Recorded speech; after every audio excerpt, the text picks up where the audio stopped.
Muncul lagi nih bebek trail ala-ala Sultan gini, kira-kira kalau masuk Indonesia laku nggak ya? Ciao, bentornato nel canale Automotive Centeris. Halo geng, gimana nih kabar kalian semua? Semoga kalian selalu dalam keadaan sehat walafiat ya, tanpa halangan dan kekurangan satu apapun. Dan semoga kalian selalu dalam lindungan Tuhan Yang Maha Esa, Allah Subhanahu wa Ta'ala. Amin amin ya rabbal alamin ya geng. Dan untuk beberapa video yang lalu saya pernah ya guys ya, kita itu pernah mereview salah satu motor apa ya? Bisa dikatakan bebek trail lah dari Honda XRM 125. Jadi Honda itu atau motor ini tuh punya tampilan atau basic adalah motor bebek biasa, tapi dengan sentuhan ala-ala motor trail gitu kan. Jadi ini keren banget sumpah. Dan untuk masyarakat kita, pola mereka membeli motor atau kebutuhan mereka itu mungkin, sudah tergantikan ya guys ya. Jadi untuk masyarakat kita beberapa tahun ke belakang ini mereka itu atau kita ini mungkin lebih suka atau senang sama motor matic-matic gitu ya. Apalagi ditambah matic-matic sekarang juga bongsor, fitur-fiturnya komplit, akomodasi juga gampang, terus mungkin untuk konsumsi BBM ya bisa dikatakan cukup irit juga ya guys ya. Ya tapi untuk beberapa orang mungkin mengendarai, sepeda motor manual ataupun yang berkopling itu memiliki sensasi dan kenikmatan tersendiri. Ya sekali lagi semua ini kembali sama selera dan kebutuhan ataupun keinginan dan kemampuan masing-masing ya guys ya. Dan untuk beberapa motor misalnya seperti, bebek trail dari Honda ya guys ya yang dipunyai Bang Boril, itu adalah Honda CT125.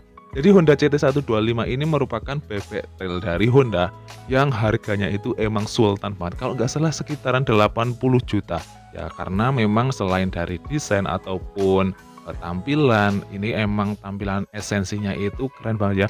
Mungkin kenapa harganya itu bisa mahal ya karena ini nggak diproduksi di Indonesia ataupun kalau semisal ada yang di Indonesia itu merupakan CBU ya guys ya. Dan untuk menurut saya sendiri Honda CT125 ataupun Yamaha PG1 itu merupakan, bentuk lain dari, Honda ataupun motor-motor bebek yang memiliki apa ya guys ya, esensi ataupun, nilai unik tersendiri gitu geng. Kalian ya pasti setuju ataupun mudeng ya guys ya. Ya secara ini basicnya itu ya sama seperti motor bebek pada umumnya, tapi dengan desain, tampilan, fitur ataupun rasa yang berbeda. Jadi untuk bisa dikatakan ini sebagai motor terabasan juga bisa ya guys ya. Dan tentu aja sensasi mengendarai motor ini ataupun tampangnya kan lebih keren ya guys ya. Ataupun yang lain kita pernah membahas, Aveta Ranger ya guys ya dari Malaysia. Ini juga nggak kalah keren geng. Jadi untuk tampilan desainnya itu mirip seperti Honda CT125 ataupun Yamaha PG1. Ini itu, motor bebek tapi rasa-rasa aura-aura trail gitu kan. Apalagi ini punya kelebihan tangki BBM-nya gede banget yang sekitar 8 literan. Jadi sekali ngisi kalian ya bisa apa ya guys ya, ya mungkin bisa cukup untuk mondar-mandir beberapa waktu seperti itu ya guys ya. Apalagi ini bisa untuk, ke tanah, terabasan-terabasan ke tanah, main-main ke hutan mungkin, ataupun ke sungai, ataupun kemana gitu ya guys ya. Karena ini udah dilengkapi dengan ban dual purpose, jadi bisa di tanah, aspal, ataupun kerikil-kerikil begitu geng. Untuk ini pun sudah di apa namanya, bekali dengan kaki-kaki yang kuat, rangka yang kokoh, dan kenyamanannya pun juga tentu aja udah diperhatikan. Udah disesuaikanlah dengan kebutuhan masyarakat kita yang ingin tampilan oke, rangka kuat, kaki-kaki oke, ataupun bisa dibuat untuk jelajah-jelajah alam gitu, geng. Nah, dan yang untuk terakhir ini, saya punya itu Altai Tank X125 ya, saya kurang tahu ini penyebutannya gimana ya, guys, ya, tapi ini secara konsep sama dan motor ini tuh berasal dari Turki kalau nggak salah, geng. Jadi untuk pendekatan rangka ataupun bentuk mesin ataupun desain ataupun beberapa fiturnya itu emang rata-rata sama ya, guys, ya, antara, Honda ataupun Yamaha ataupun Aveta Ranger itu mempunyai desain, bentuk, ataupun fitur-fitur yang bisa dikatakan sama, dan tentu aja apa ya, mengendarai motor seperti ini kayaknya punya keasikan dan kenyamanan tersendiri ya guys ya, bisa di aspal, bisa untuk terabasan, ya untuk, jalan-jalan mungkin di, tanah-tanah ataupun medan-medan yang secara normal nggak bisa dilalui sama motor-motor konvensional ataupun motor-motor matic gitu ya. Jadi ada aura-aura trailnya itu yang membuat mengesankan. Udah dilengkapi dengan ban dual purpose ataupun knalpot yang menjulang tinggi. Jadi ini bisa dikatakan mungkin ya untuk melewati genangan-genangan air ataupun sungai-sungai kecil gitu aman. Dan ini udah dilengkapi dengan peredam substank ya guys ya. Dan untuk di depan ini untuk kokpit, untuk speedometernya udah full digital, jadi ada kesan modernnya. Dan untuk di Indonesia sendiri sepertinya untuk motor-motor seperti ini jarang kita temuin ya guys ya. Ya mungkin kalaupun ada mungkin itu Honda CT125 yang harganya itu emang sultan banget. Dan kalau dipikir-pikir kenapa ya guys ya Honda ataupun Yamaha ataupun beberapa pabrikan besar di Indonesia itu nggak melihat ataupun melirik desain seperti ini untuk dipasarkan di Indonesia.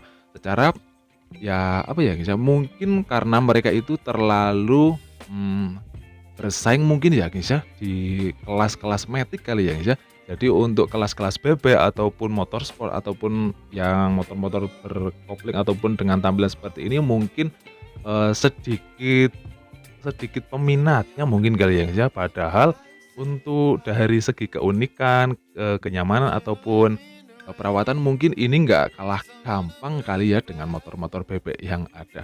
Dan kalau semisal ini, motor-motor di Indonesia itu ataupun pabrikan ada yang mau membawa atau menghadirkan seperti ini ya pastinya, ada kali ya guys ya, peminatnya ataupun yang mau membeli seperti ini. Dan sebenarnya itu, apa ya, di jalan itu juga banyak sih motor-motor seperti ini, tapi mereka itu meng-custom sendiri ataupun membuat sendiri seperti itu, geng. Dan kalau menurut saya sendiri ya, sebenarnya motor ini pun worth it kali untuk dimiliki secara untuk keseharian asik, untuk terapasan asik, dan ini di antara joknya itu, jok belakang itu bisa dilepas ya, dan rangkanya itu kelihatan banget jadi terekspos seperti itu. Ini jok belakang bisa dilepas diganti dengan mungkin box ataupun perangkat lain untuk bisa menambah akomodasi barang bawaan kalian. Terus kaki-kakinya juga enak, tangkinya juga gede, fiturnya ataupun penerangan ataupun dari sisi kokpit ini juga ya sudah bisa dikatakan modern lah ya guys ya. Ya mungkin untuk pabrikan, apakah kalian berkehendak untuk menghadirkan motor seperti ini di Indonesia yang menurut saya ya untuk marketnya mungkin ada ya guys ya. Ya mungkin eh, apa ya, orang Indonesia juga udah mulai bosan kali apa belum sama motor-motor matic, ya saya nggak tahu lah. Ya semoga aja ada perubahan ke depannya yang menambah variasi motor ya guys ya untuk masyarakat kita, sehingga lebih banyak variasi ataupun lebih banyak pilihan lah buat masyarakat kita untuk memilih kendaraannya. Oke geng, makasih banget 8 menitnya, mohon maaf kalau ada salah-salah kata. Sampai ketemu lagi yang di video selanjutnya. Dah.